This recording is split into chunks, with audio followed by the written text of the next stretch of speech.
Welcome, everybody, to another episode of The Chairman Project with me, your humble host, Jason Sisneros.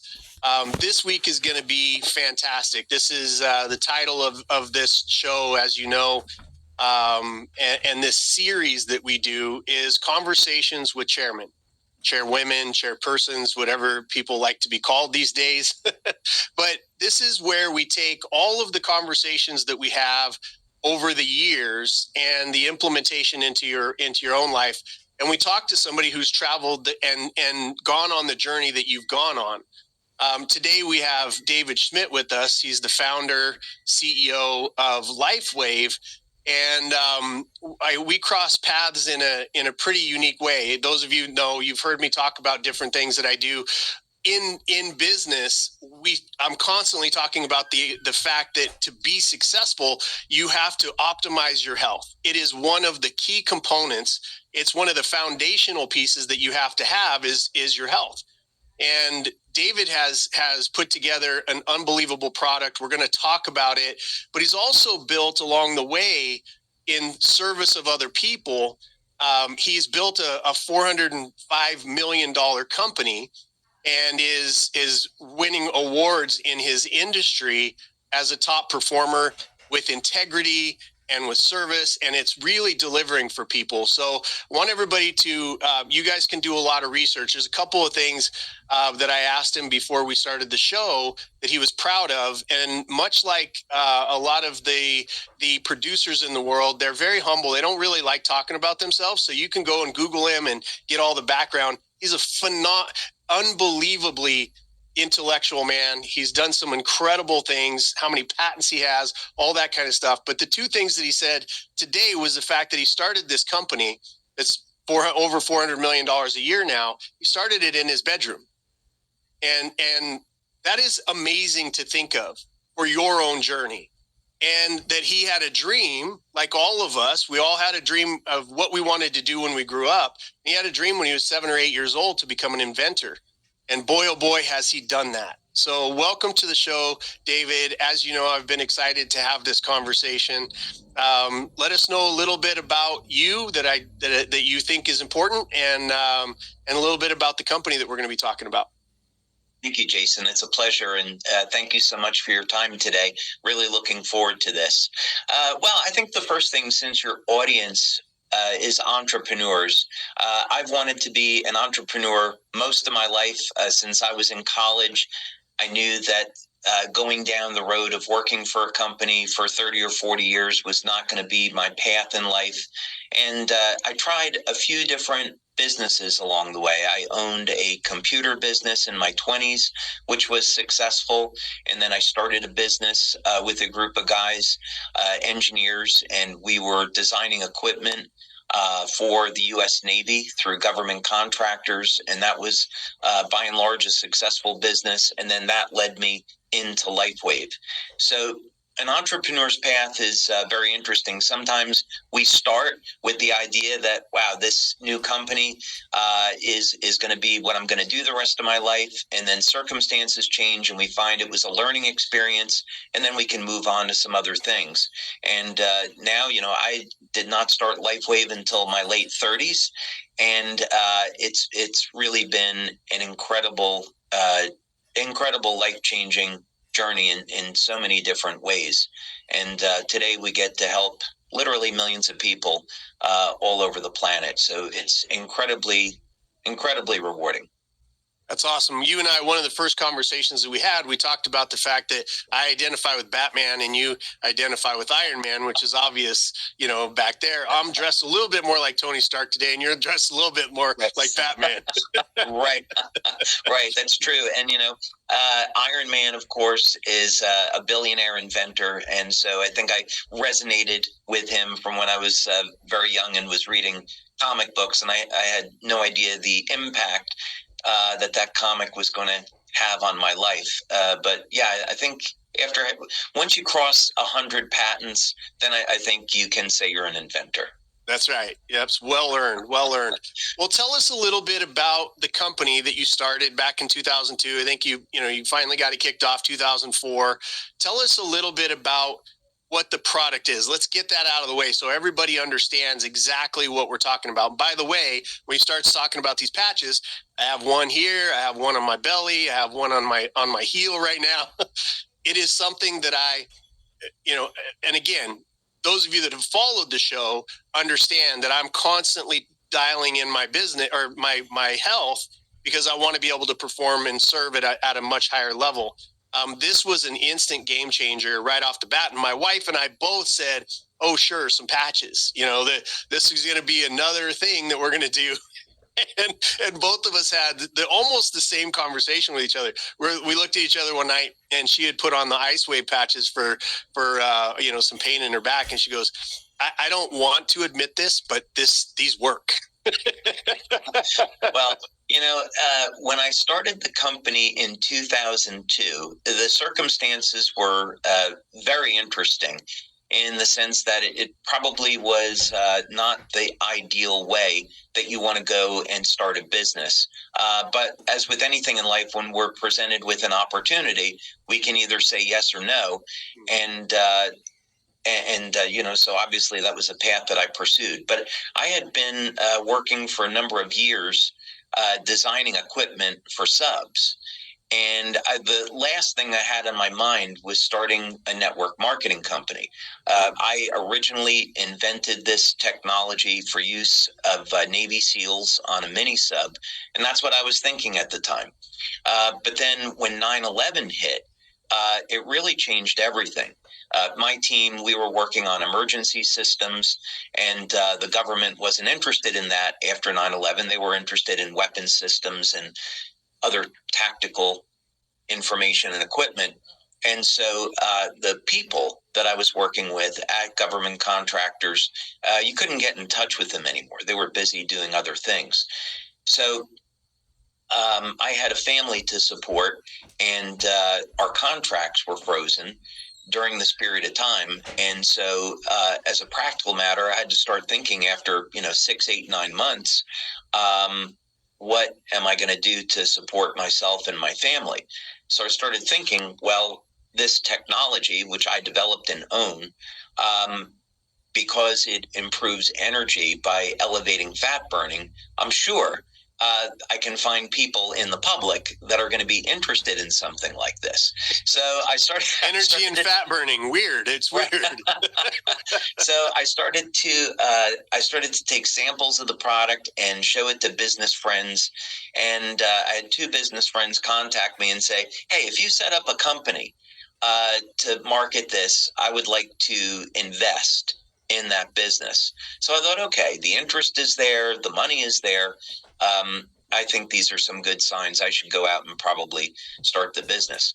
And then during the first 6 months, like with any startup, it was really rough. You're spending money, you don't have money coming in, you're trying to learn what's the best business model. So I think for any entrepreneur, it's so important to plan, have adequate money, have a business plan, but be able to adapt. Realize that in the startup phase, your business is organic. It can change, and you should be able to adapt to those circumstances. And, where I'm going with this is, originally, I just wanted to be an inventor and provide these products to the military. And then eventually, when I went into the public, I looked at radio advertising, TV advertising, but eventually ended up with network marketing, and that turned out to be, a phenomenal choice as it's turned out.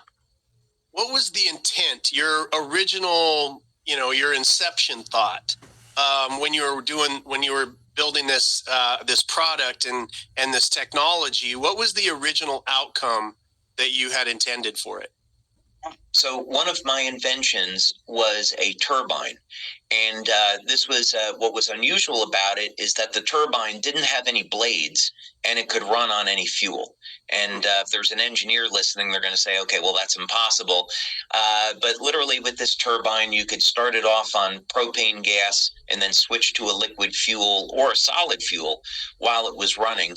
And you could even put your hand on the combustion chamber of the engine, and it was only warm to the touch. So that was something that I had been working on. And one day, I had my labs up in Dahlonega, Georgia, and it was a beautiful drive through the mountains. Dahlonega is where the Army Rangers practice. And I would have a beautiful drive around Lake Lanier to go to my house in Beaufort, Georgia. And I remember I was coming around the lake, and I was thinking, okay, this engine works based on a vortex flow, and there must be a vortex flow in human cells. This was the idea that was downloaded into my brain. So I began to think about that. What would this vortex flow look like? Because we could use this as a communications channel. And this was the first idea that I had that led to the development of the patches, is that we might be able to have a device to communicate with the cells in a completely different way that hasn't been done before. Okay.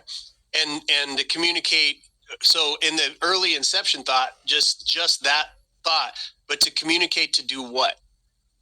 Well, in this particular case, we wanted to improve energy for the crew, which would improve survivability. So at that time, special ops guys were using amphetamines, caffeine, any type of pep pill to stay awake, and they'd have to go on missions which would be 30, 60 hours. And there were a number of cases, such as with the pilot of a Canadian fighter, where he was taking amphetamines and it resulted in an accident.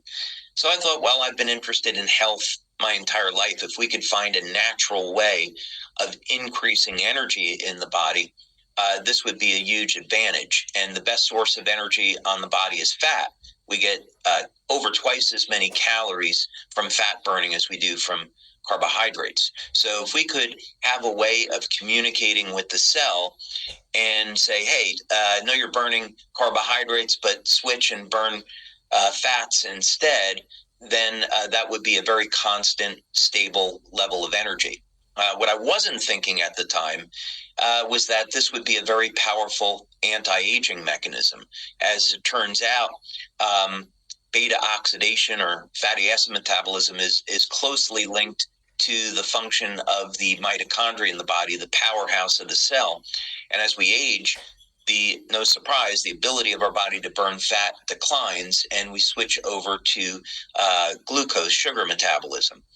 So if we can keep the body in fat burning, it has very powerful anti-aging effects. But at the time, that was what I was thinking. Just want to have some new way of improving the energy for the crew so we could improve their survivability. I love this. This is so, I love talking to entrepreneurs, because you're like, what am I doing today? I'm building, turbines for nuclear subs. What am I doing tomorrow? Patches for fat burning. It makes total sense. Yeah, it is. It's a little bit like that. We had I invented a welding torch when I was there, because guys were picking up welding torches when they were hot and getting injured. So I developed a welding torch without a cooling jacket that developed a vortex flow in the welding torch. So you could actually, I would do this demo for other engineers where I would hold the welding torch while it was on. So you'd have, close to a 3,000 degree flame at one end, and your hand was half an inch away, and it was totally cool. Wow. So that was, those were the type of wide-ranging things that I was allowed to work on. Yeah, I love it. And the story, it's interesting, because there's three reasons why businesses fail.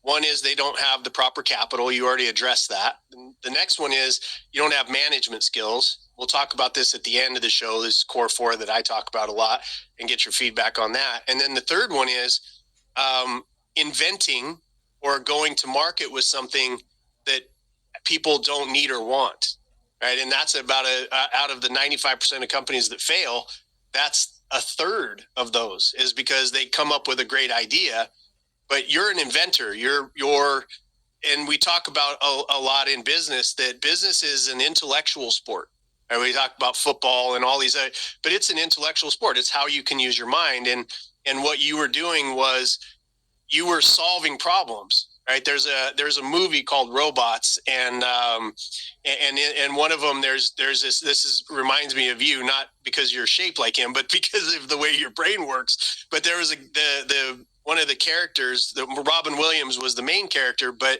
there was this character called Big Weld, and Big Weld had a saying: find a need, fill a need, or find a need, fill a need. That was his whole company's motto. And so that's the service pivot that good entrepreneurs that become good business owners that then can become the chairman, chairperson, chairwoman of their own lives, is pivoting towards solving problems for people. And I love that that's the exact journey that you've gone on. Everybody looks at you today and they say, oh, $400 million a year company, all these awards. But if they would have seen you back then, right, in 2002, and the turbine, and they would see themselves. A lot of entrepreneurs that watch the show, they're like, oh, Jason, you've got something special. David, you've got something special. No, it's just understanding that there's systems and processes to follow, that business, after time, when it's executed in the right way, eventually, when you fall in love with other people's outcome, you will succeed yourself instead of the other way around. Yeah, absolutely. I would say that prayer is definitely the best tool that I've always had in my tool chest for dealing with any variety of different things that comes up. It's so important that people lead a life of prayer, develop a relationship with God, look to what's God's will in a particular situation, and then, do your best to follow that. But for entrepreneurs that are starting their business, they're entering into some challenges. I would say that when I started LifeWave, I had my ability, my superpower was being able to invent, but I didn't have the management experience that I needed. I had some, but certainly not even close to the type of experience I have today. And I was undercapitalized. And so I would say it's okay if you don't have everything in place, but you do need to be thinking about, how am I going to go out and raise this capital? What am I willing to give up for that?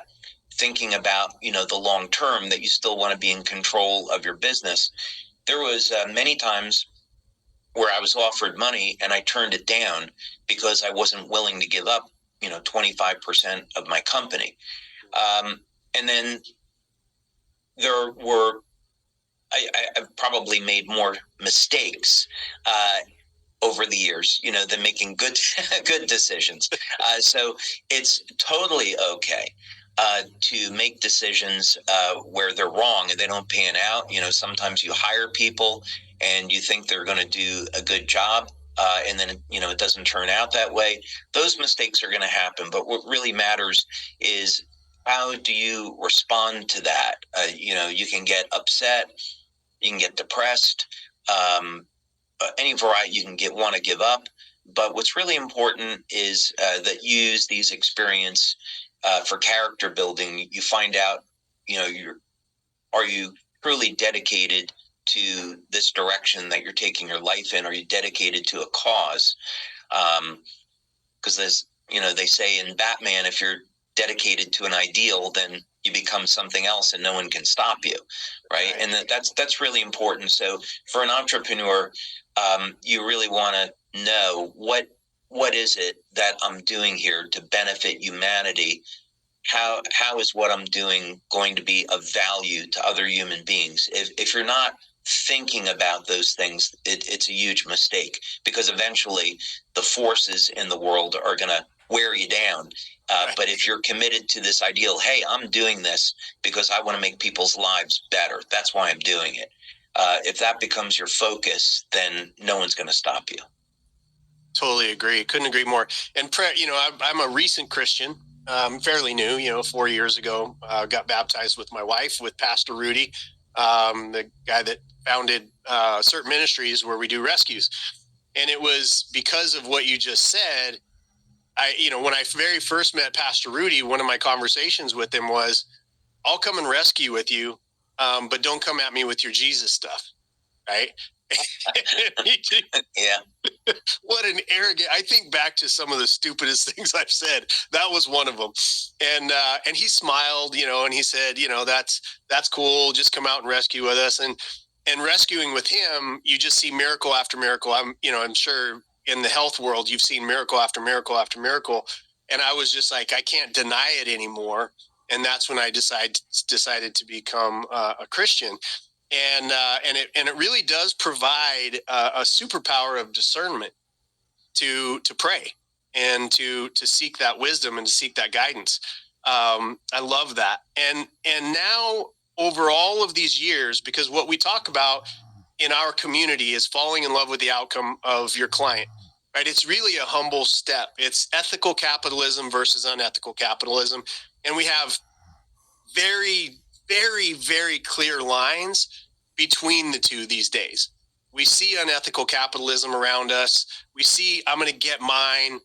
We see that, and it's not sustainable. It's never been sustainable throughout history. And what I'm doing and what my mission is to highlight ethical capitalism, because it's the thing that changed the world, right? It is blessed by God. I think that it is in the Bible. The running a company ethically is biblical in nature. You can break it down to the principles all the way to the parable of the talents.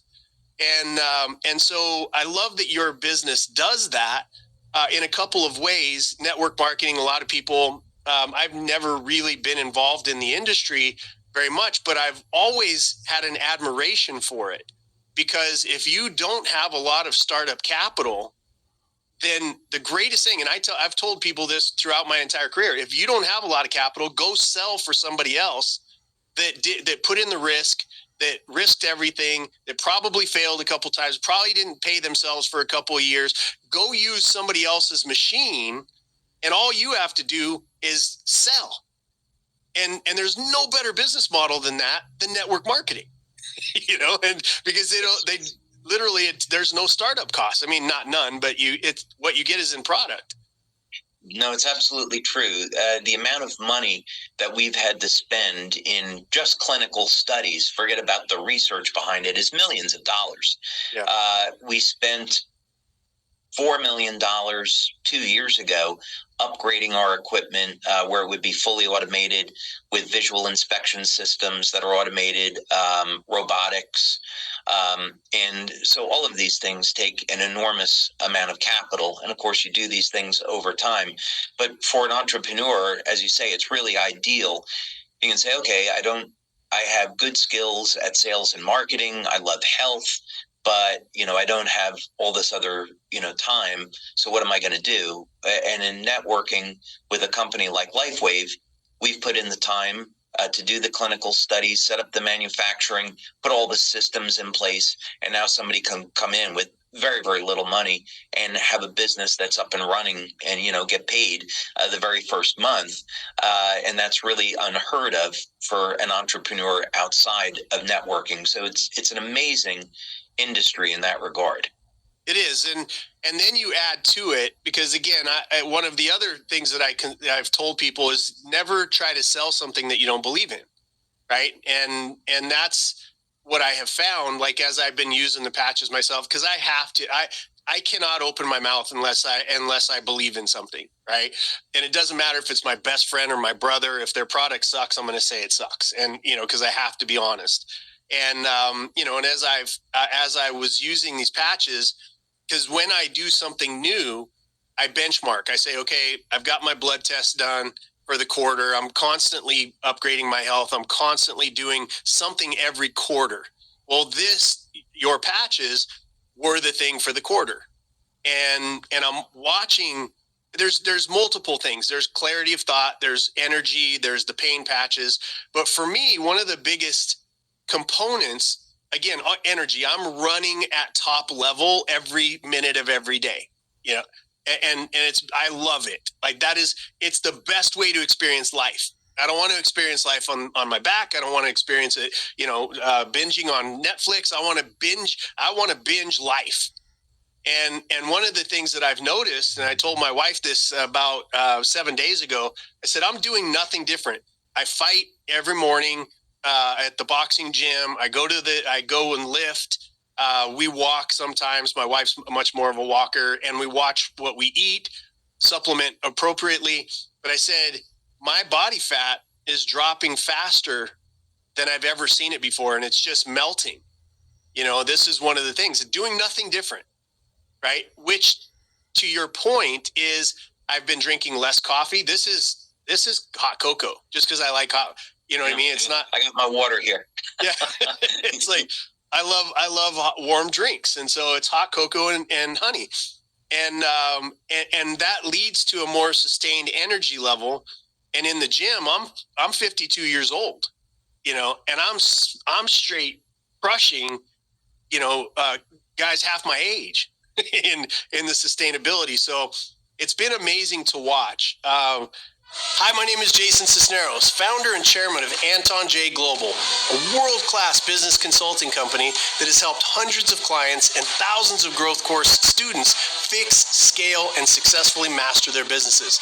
To put it simply, my team and I help people turn their businesses into machines that create cash. To better support startups and other mid-sized companies, my team and I developed a phenomenal and comprehensive digital growth course where I poured decades of business ownership and know-how into 20 hours of content. This course is not easy. It's not an easy pill, but demands real work from you to implement the blueprints that I've developed. We know that reaching financial freedom is never easy, but totally worth it. Go to growthcourse.com right now to learn more about the course and get started on your business journey today. Talk a little bit about the product line and a little bit of the science behind it, because I'm gonna keep throwing business stuff at you. I want everybody to know and understand what I'm so fired up about and why it actually works.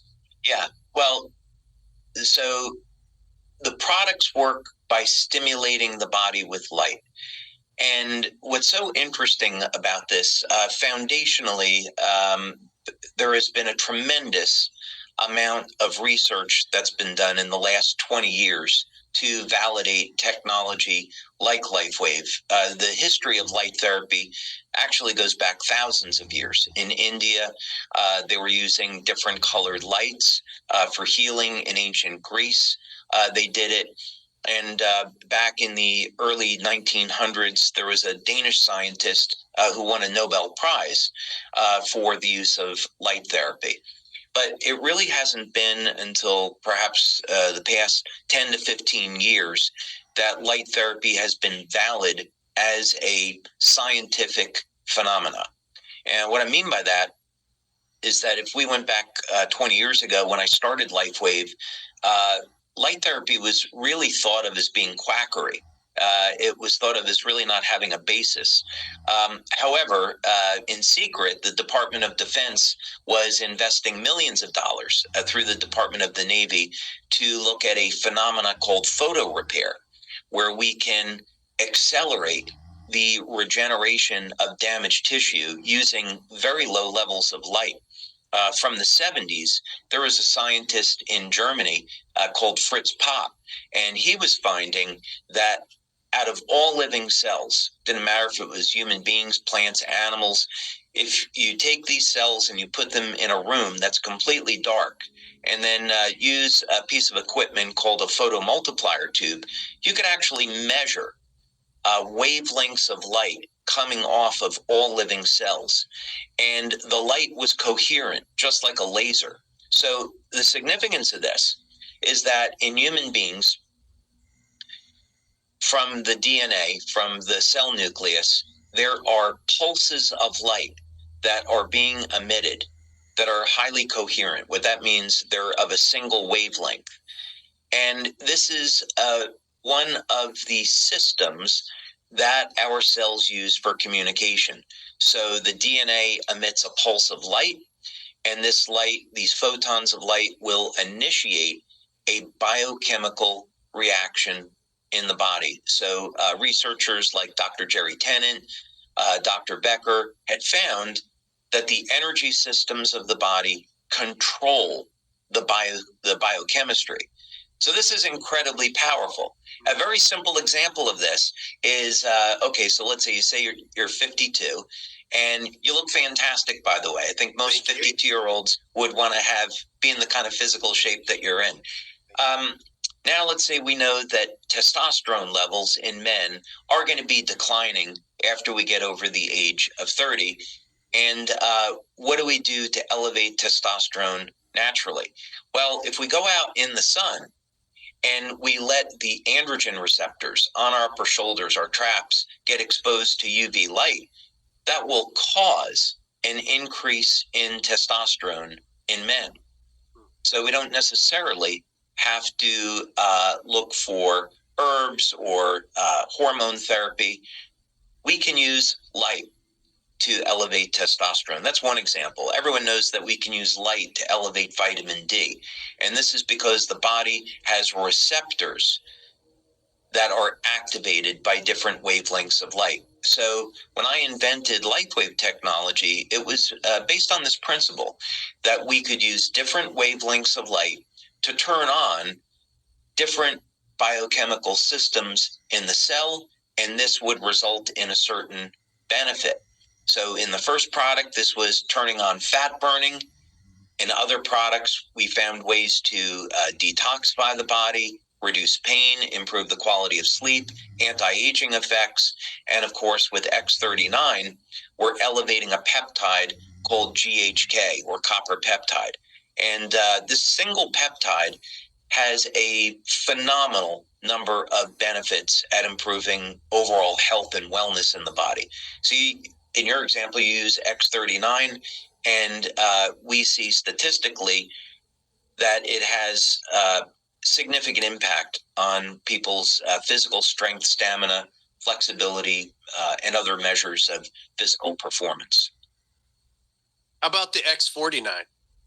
Because I've got both of them on today. Yeah, so X49 is interesting because X49 is designed to elevate the other copper peptide known as AHK. So to understand this, first we would say that copper peptide GHK is a tripeptide. So it's based on glycine, histidine, and lysine. So these are common amino acids that are synthesized into this peptide. And what's special about GHK is that it has a very high affinity for binding with copper. And as a result, that's where some of the magic occurs. In AHK, or X49, that's an alanine, histidine, lysine. And the difference between the two is that glycine is ubiquitous. It's found throughout the entire body, whereas alanine metabolism occurs principally in the brain, the heart, and also in the muscle. So X39 is for overall health, and then for X49, people that are interested in improving their memory, their focus, supporting the health of their heart, and building lean muscle, that would be the application for X49. Love that. There's an Aeon patch as well that I've really loved for sleep. Could you explain that one to us a little bit? So Eon had, Eon. It's spelled a little different. Yeah, Eon.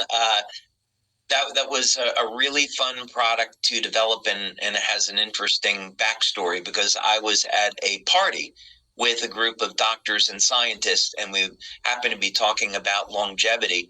And one of the doctors there, Dr. Stan Berzinski, who's an incredible person, brilliant guy, he was doing these experiments where he was taking a peptide that he had found in urine that declines with age. And he was injecting this peptide into bees. And he was seeing that there was this discrepancy in a queen bee. Queen bee will live 50 to 60 times longer than a worker bee. And he isolated a peptide from royal jelly. So the worker bees are eating honey, and the queen is consuming this royal jelly. That's how it got its name. And so he said, okay, it must be something in the food that the queen is eating that's allowing for these really long lifespans. So it turned out to be a peptide that's naturally found in the liver that human beings excrete in the urine.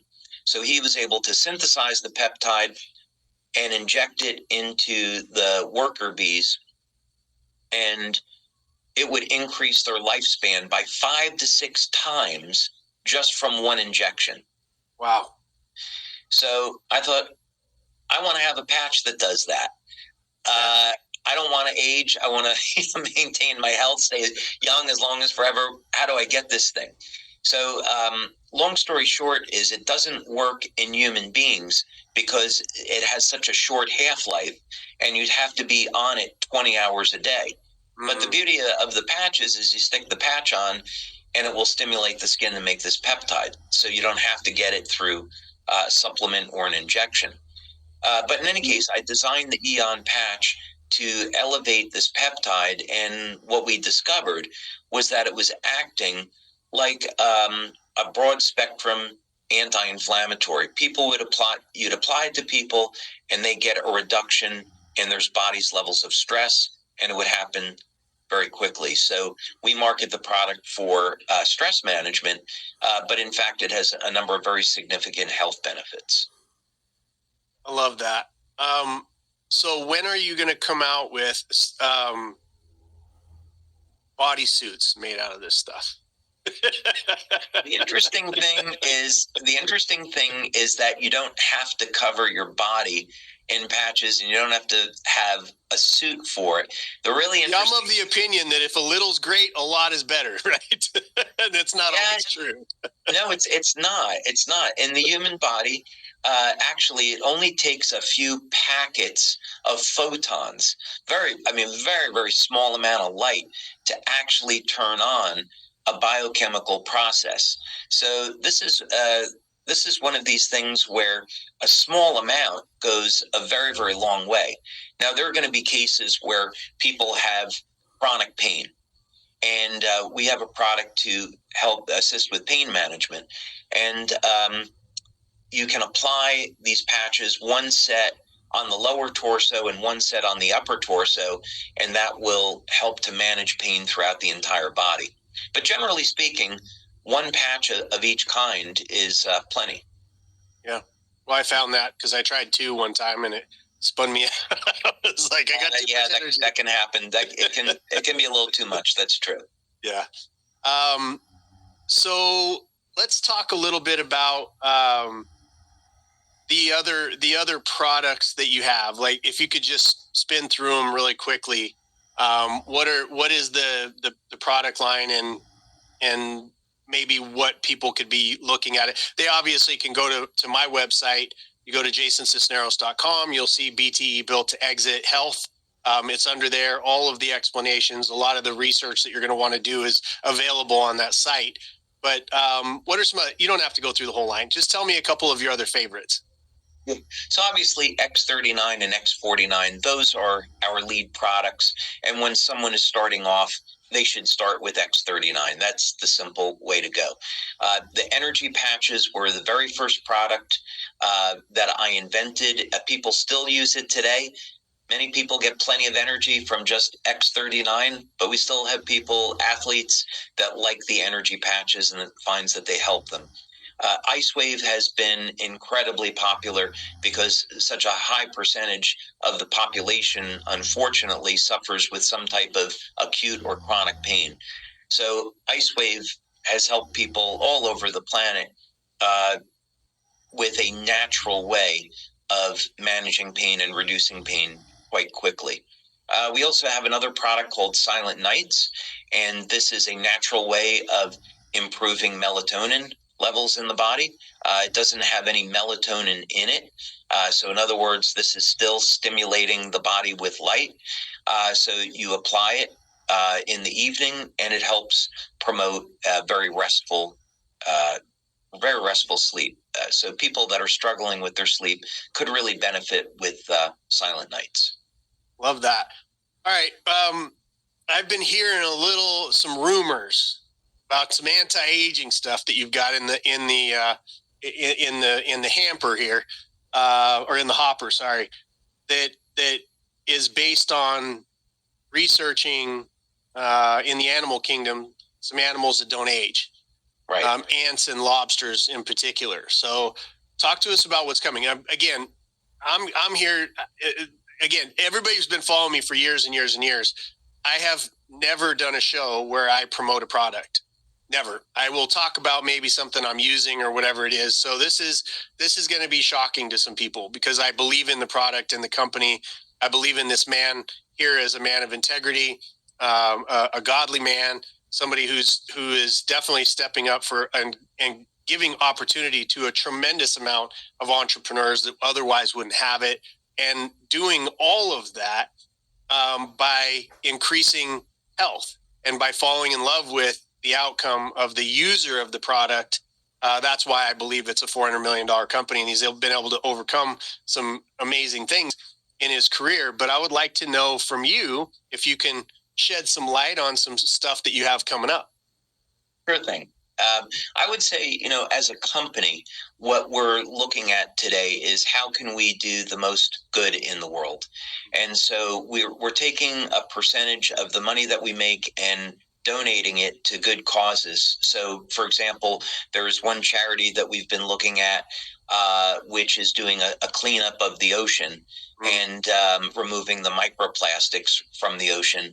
And that's something that we're very interested in getting involved with.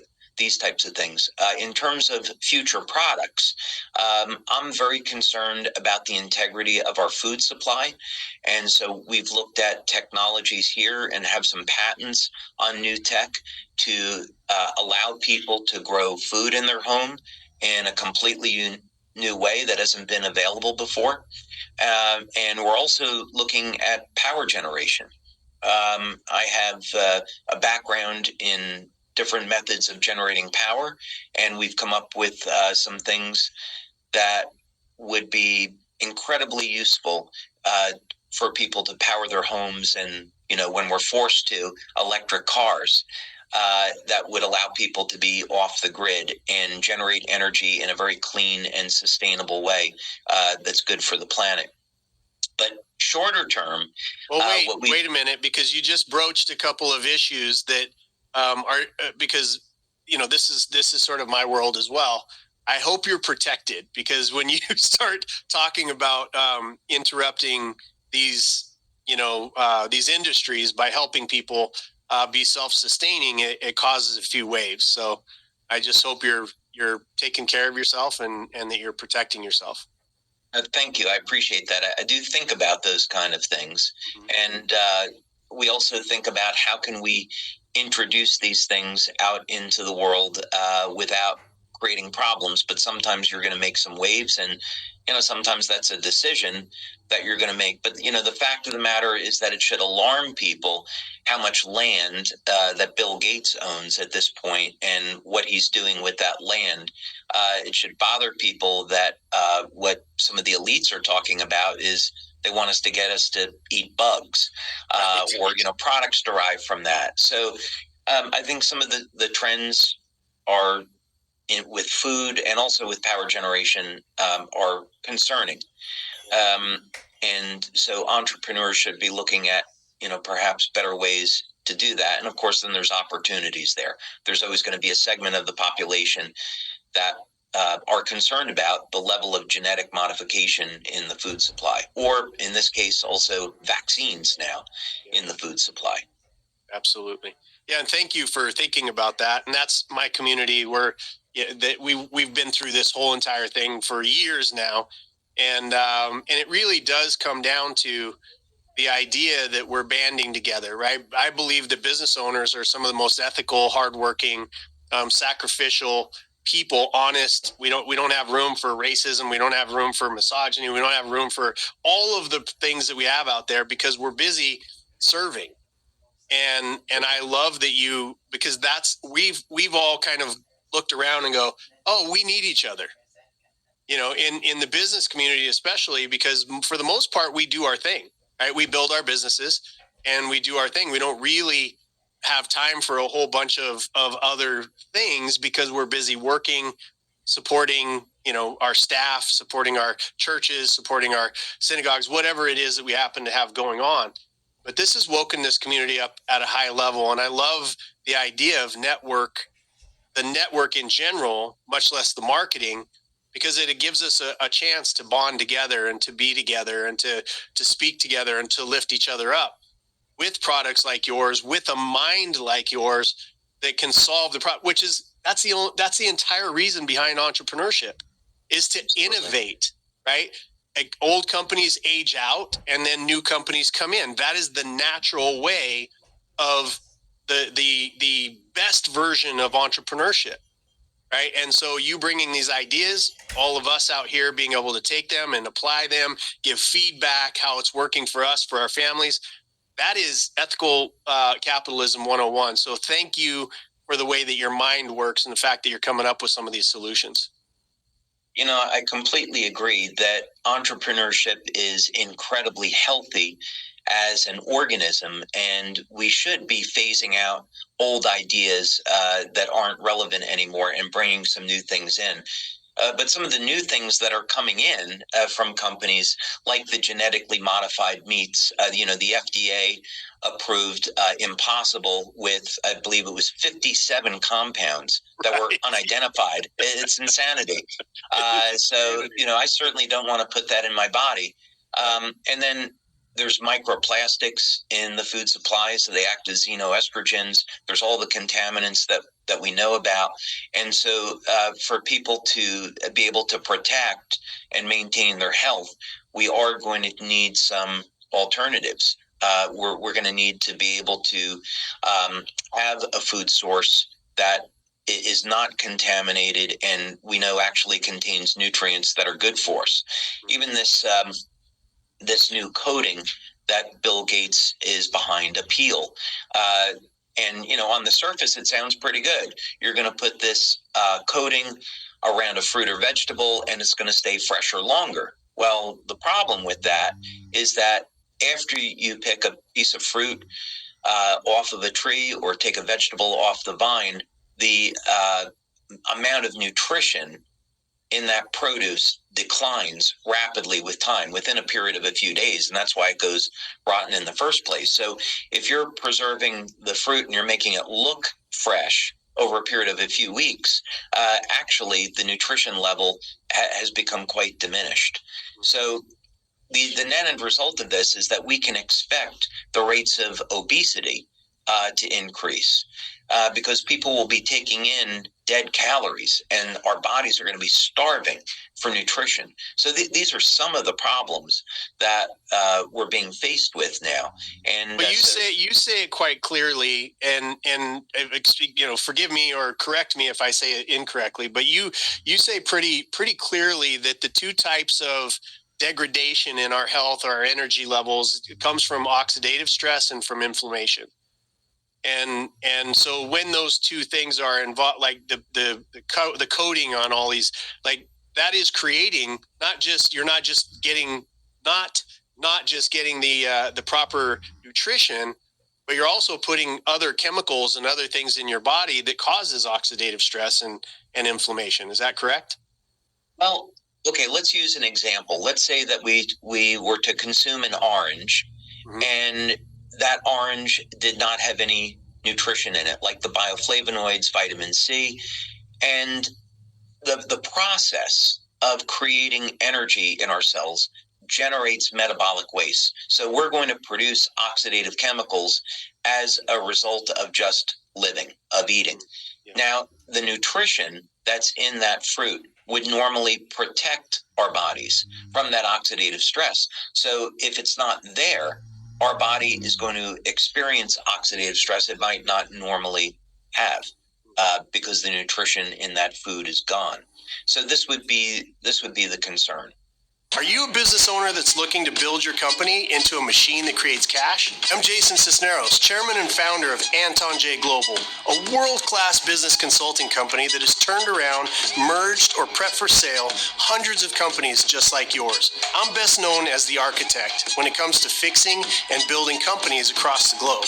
My experience comes from owning and exiting over 20 of my own companies successfully.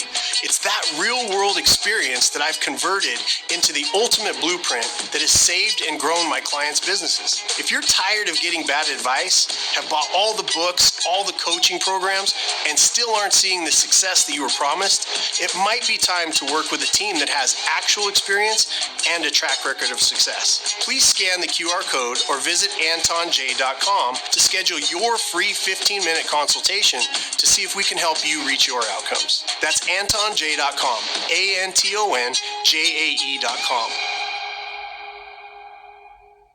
Awesome. Okay, so let's talk a little bit about the anti-aging stuff.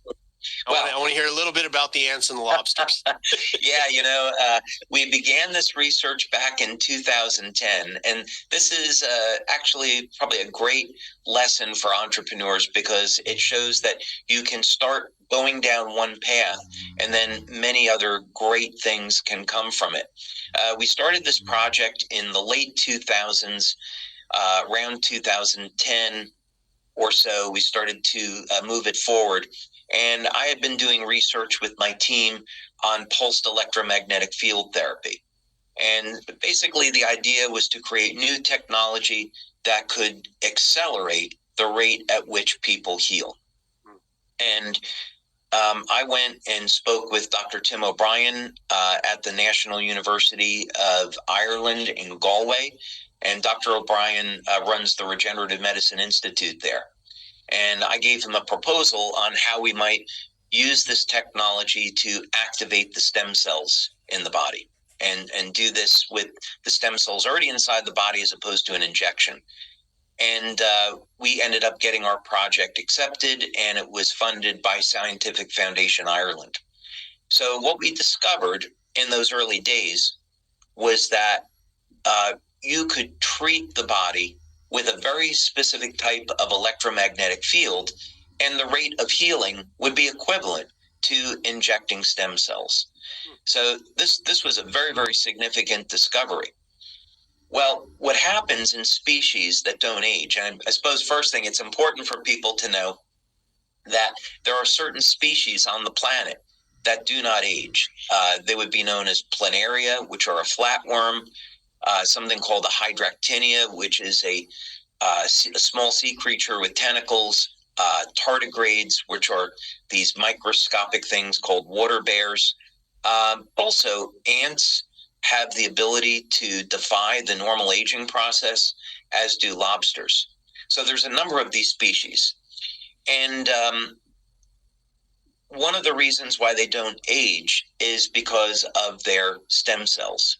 As the stem cells differentiate and turn into regular cells that we would know, and they begin to reproduce, they don't change through that reproductive cycle. So in a human being, as our cells divide, one of the noticeable changes is in the telomeres.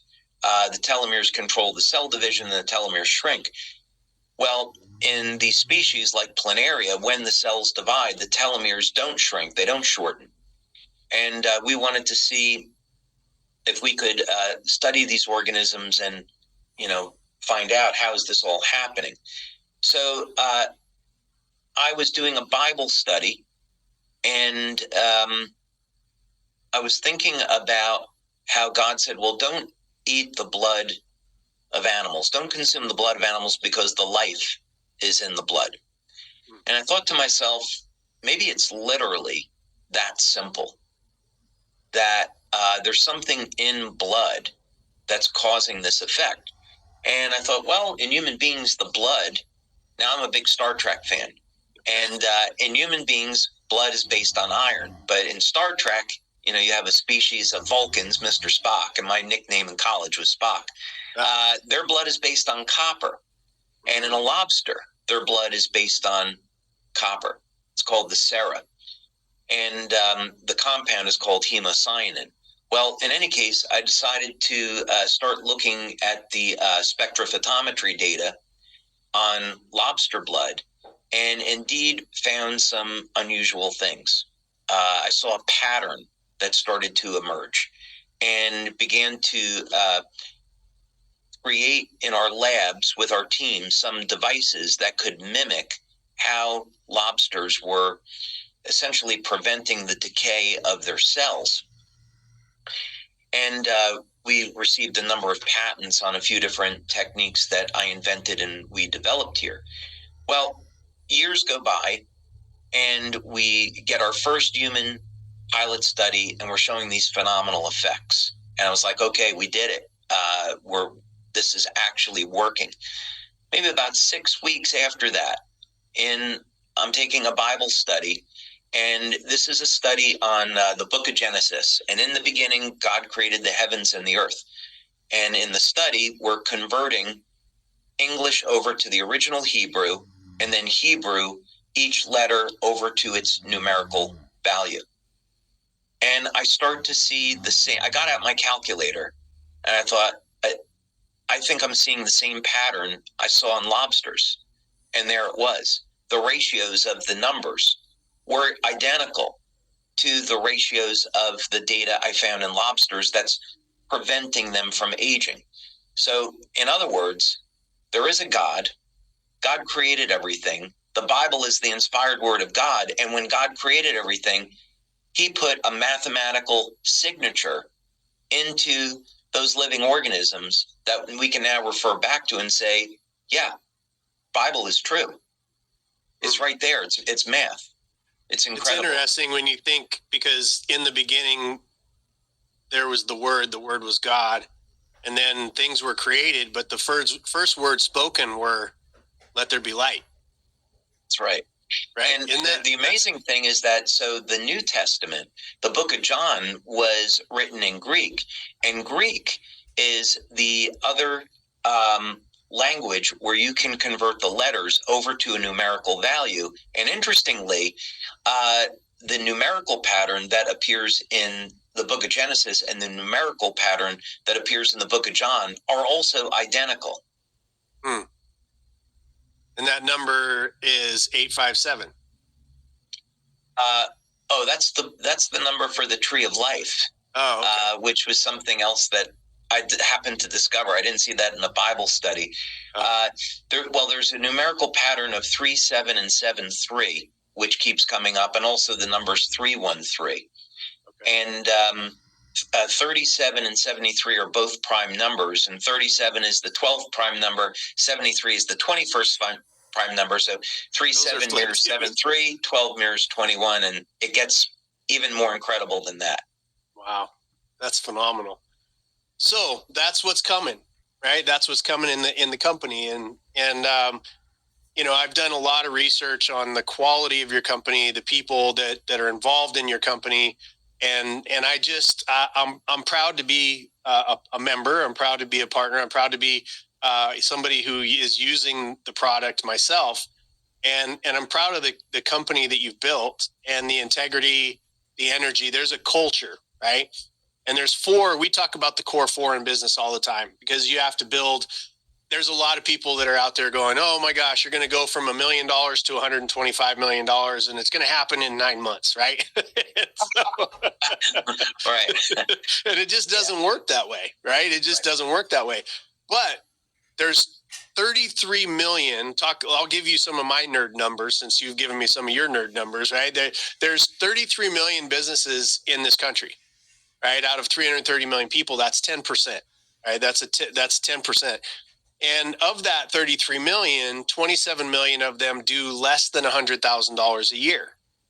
And so when you're looking at ways to increase your revenue, there's really two key markers as you're building your business. The first one is going from sub $100,000 to $300,000. That's a benchmark to get to 300,000. And then from 300,000 to 750,000, that there's a transition that gets into starting to understand systemizing and acquiring your first employee. Right? That's that magic. And then you get into what I believe is the true 10% is anybody that has an employee. Now,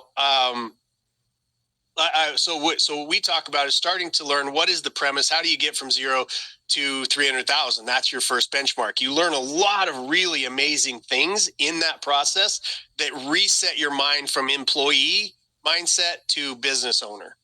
right? And same thing from 300 to 750. But we talk a lot about the core four, and I just wanted to get two things from you as we wrap up. You've given me a lot of time today, and I really appreciate it. Great. Yeah, it's been great. I knew it was going to be great. I knew we're going to probably have to do follow-up shows, and I can't wait to, be speaking at some of the events and have you to some of my events. It'll be great. So two things. Tell us, in your evolution, and I want to finish with your challenges, where a couple of times we talked earlier that you've had a couple of really big challenges. I want to finish the show with that. But tell me the development, core four for any business owner to be thinking about is first sales and marketing. That's number one, because you have to have revenue before you ever have a business. That's, unfortunately, that's the way it is. Number two is your operations, which is very simply delivering on the promise that you made in the sales and marketing pitch, right? Making sure that your product and or service is delivering.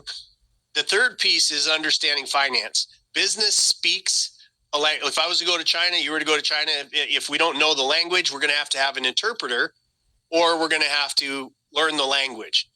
And it's very difficult. You've seen some of these interpreters, the sign language people that they're not doing sign language. They're like, I don't know how they think they're going to get away with it. Have you seen some of these people where they're doing the sign language and they don't know sign language? So you have to trust the interpreter, which is most of our bookkeepers and the people that are giving us that information. If we don't understand the nature of it, which is why I love this conversation and I love the way that your brain works, you want to understand the nature of it. Then you can figure out what to do with that data, what that information is.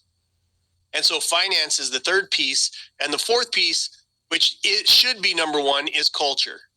It's identifying on purpose, on paper, with very defined bumpers on how your business is going to run, how it's going to treat people, how it's going to appear in the marketplace, how it's going to treat employees, that type of thing. So very quickly, give me some of your feedback as to your thought processes, starting at number one with sales and marketing, and then go through operations, and how you've applied that to your own business. Yeah, so you're absolutely correct. Sales and marketing has to come first, because if you can't sell your product or service, you're not going to have a business. So here in Orlando, where we have our research lab, we are involved with dozens of different new ideas, products all the time. And we're often running experiments to see what can we learn, what will work. And then, of course, that can translate into a product. But at the end of the day, you have to be able to evaluate that and say, well, what is the potential market for this? What type of audience am I really helping? You have to think through the regulatory part. But you do have to think, how am I going to get this to market? So if you have, I would say the way that we apply it is because we're in the health industry, we want to avoid the regulatory issues. We don't want to be classified as a drug or a medical device. We want to be in the category of general wellness or class 1. And so that's an important consideration to be thinking about. And then, of course, the channel, how exactly are you going to be getting this to market, and what are the costs associated with that? So, of course, many people today, they're going to use the internet, and, that's great. And in network marketing, that uses both the internet and face-to-face selling. And one of the huge advantages of networking is that the company doesn't actually pay a commission until the sale is generated. And it's the exact opposite in other businesses. So I would say, the way that we've applied it back in the very early days was to really look at, keep an open mind, and look at all the different types of sales and marketing channels, and then evaluate. Once you have enough information, then evaluate which is going to be the best direction. I did not want to go the direction of network marketing, but the evidence were to bear out that was the proper direction. So we changed our business focus, and that's where we went. Then in terms of finance, for the company. In my case, we definitely did not have enough money when we started, but it was enough to get going. Right. So you really have to think about, I ran my business out of my home for, it was, the first year and a half, actually, to save money. And so you have to think about saving every dollar, that you can, and spending money wisely. And sometimes you'll make a decision, that's not so good, and that's okay. You can recover. But definitely people should be thinking about the big picture. How much money are they going to need? Can they raise the money along the way? What are you willing to give up for that capital raise? Can you work something out? Or when, in my particular case, there were circumstances where I decided to take money for investment, but I structured the deal so that I could pay the person back with interest and then recapture the interest in the business. And that worked out great. That worked out really great. I was able to, maintain my ownership of the business over time. So those are, of course, really very, very important things to be thinking about. In terms of company operations, some of this happens over a period of time where you should be thinking about scalability. And if you have, let's say in this case, a product, it's totally fine to use a third party to manufacture the product, but you do have to think about supply chain issues, how that's going to affect your margins, and how are you going to scale that over time? If you're growing very rapidly, which is a great problem, can you scale up fast enough? Do you have multiple suppliers, multiple manufacturing sites? So you really do have to be looking down the road and planning for success. And then, also with respect to culture, that's an interesting one, because our LifeWave's culture has changed significantly over time. We started as a company that provided products for improving quality of life, then evolved into an anti-aging company, then evolved into a company of regeneration, and now, really longevity. So that has driven a lot of things in our culture. But ultimately, while that's what our products do and that's how we position ourselves, we do try to infuse into our culture, hey, we're here to help people. We're here to be a symbol of hope. So let's align ourselves with other organizations, donate money to organizations to help people in need, donate our products. Let's be there for people if they can't afford our products, and help them. So as a result, we've made donations to Military Order the Purple Heart to provide thousands of families with free product when they couldn't afford it. And we do it because it's the right thing to do. It's not about the money at that part. So you really have to be thinking about all these things. Well, it was one of the first things that you asked me was, how could you donate some money to the child rescues that we're involved in? And so I know that's a core portion of your heart. And, that's, we talk a lot about business. You just got a master class from somebody who's actually done it and gone through it. Right. And so, but one of the main things, and I say, it's over and over and over again, that the people that are successful in business are the ones that are best at pattern recognition, discipline, execution on strategy, those type of things.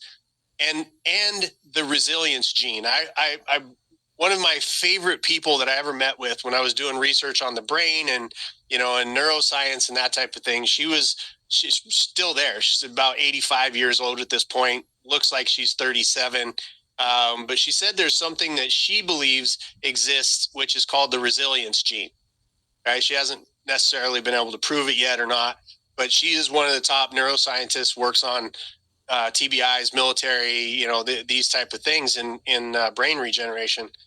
But it got me to thinking, about your story and your resilience, because it hasn't been a straight line to where you are right now. So, not at all. No.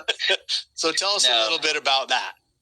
Yeah, there have been a lot of bumps along the way, and I'm grateful for all of them. Actually, there were many challenges that were very hurtful in a number of ways. There were twice when we were on the verge of bankruptcy. And like you said, sometimes you have to come to work and not take a paycheck to support your employees and the organization. I did that in 2007. I did it for 16 months where I didn't take a paycheck. But I believed in the mission of the business and the future of the company, and I wanted to keep it alive. And that's the sacrifice that it took. Yeah, we came close to a bankruptcy in 2006 from a credit card fraud. We had a distributor that was purchasing stolen credit card data, ordering product, and earning commissions off of that. So that resulted in about $1 million loss, and we also lost about 50% of our distributors at the time because they thought the company was going to go under.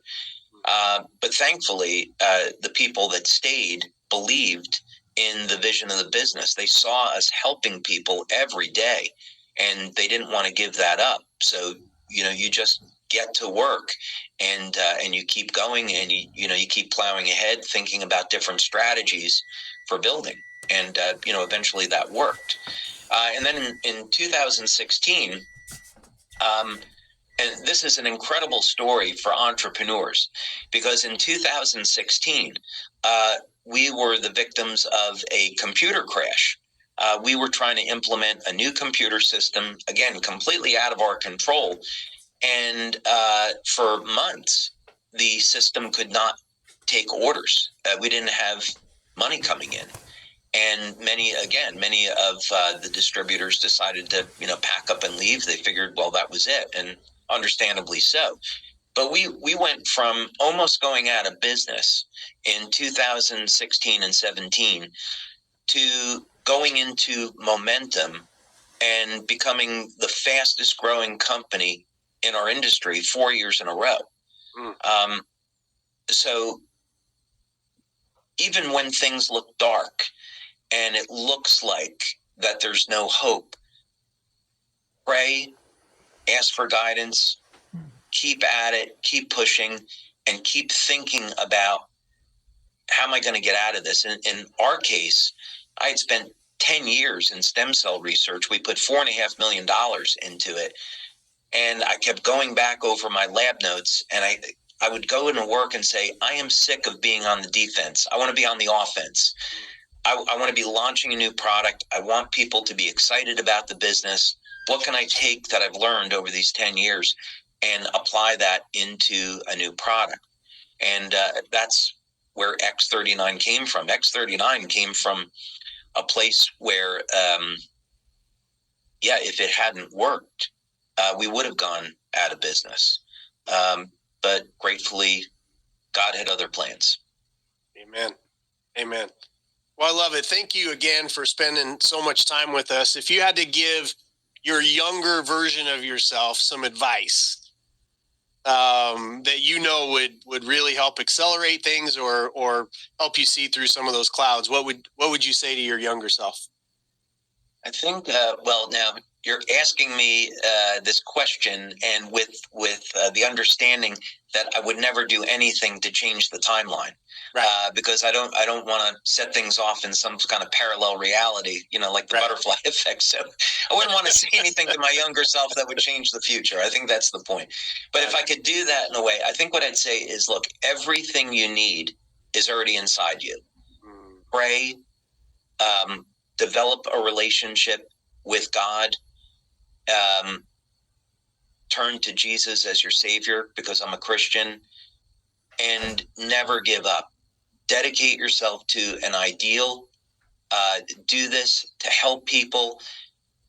That has to come first, and then everything else will take care of itself. So if you're doing something with the intention that you really want to improve the lives of other people, everything else will take care of itself, because the intention is the correct intention. Yeah. There it is. There it is. We talk about it every week. You all know that have been watching the show for a while. Welcome to the new, we've seen a big spike in new viewers too. Welcome to you. I've been talking to my like it's my crew, but welcome. This has been a fascinating conversation, and how he just wrapped up is the end game, right? The end game that you are seek out for yourself. That's between you and God. It's very unique to 8 billion other people. It's only been imprinted on your heart, and for you to be able to get there, you have to overcome the unique weaknesses and challenges that you have in your own life, just like myself, just like David, and just like everybody that gets to a place where they can serve at a higher level. It's not about getting rich, not about getting yours. It's not about having the fanciest house or the fastest car. It really is. Joy can be found, I believe, only in true service of other people. And the more that you do that, the more joy that you experience, and the more success that you have. It's not the way that the world's telling us these days. It's about joy, satisfaction, love, and really supporting the people that are around you, doing something that you're passionate about that is helping other people. So, David, thank you so much for spending so much of your day with us. I look forward to more conversations in the future. Those of you, you know what to do.